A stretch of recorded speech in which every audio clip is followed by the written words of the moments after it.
we've got promote school environments that are welcoming and safe. Well, who could argue with that? Incorporating evidence-based information about migration into education curricula and dedicating targeted resources to schools with a high concentration of migrant children for integration activities in order to promote respect for diversity and inclusion and to prevent all forms of discrimination, excluding racism, xenophobia and intolerance. God, that was a mouthful.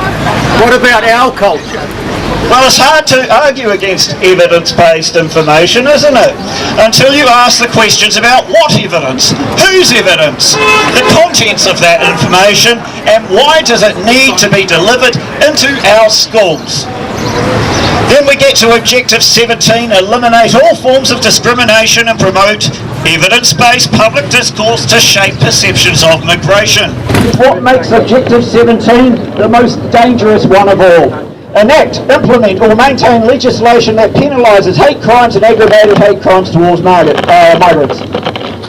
Promote independent, objective and quality reporting of media outlets, including internet-based information, including by sensitising and educating media professionals on migration-related issues and terminology, investing in ethical reporting standards in advertising, and stopping allocation of public funding or material support to media outlets that systematically promote intolerance.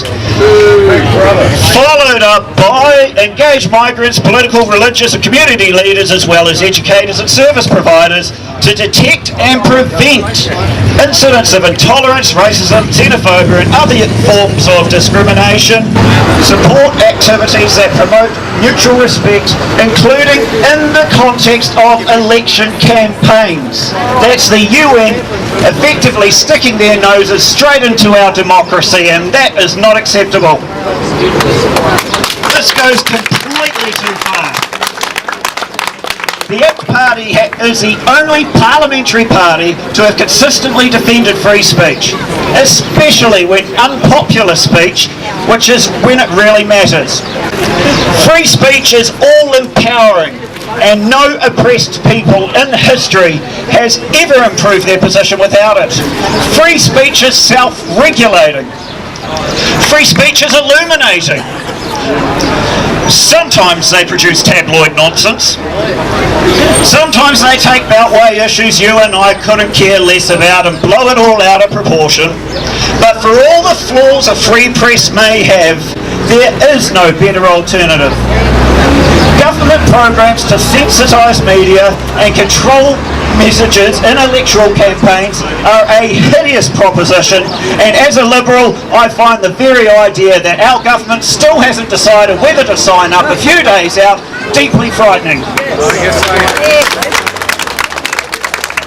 Hate speech, who is going to regulate that? Who is going to define it? I can tell you the answer to that: the very last people you would ever want to. In Russia, it's Vladimir Putin using hate speech laws to jail gay activists. Who will it be in New Zealand? Probably the nasty and stupid regressive left who place fake bombs in theatres with Jewish audiences, make violent threats against venues featuring controversial speakers, and form gauntlets of venomous abuse outside events of which they disapprove. That's Jacinda Ardern. I don't want to hand over power to people like that to regulate how I may think. We do not regulate free speech.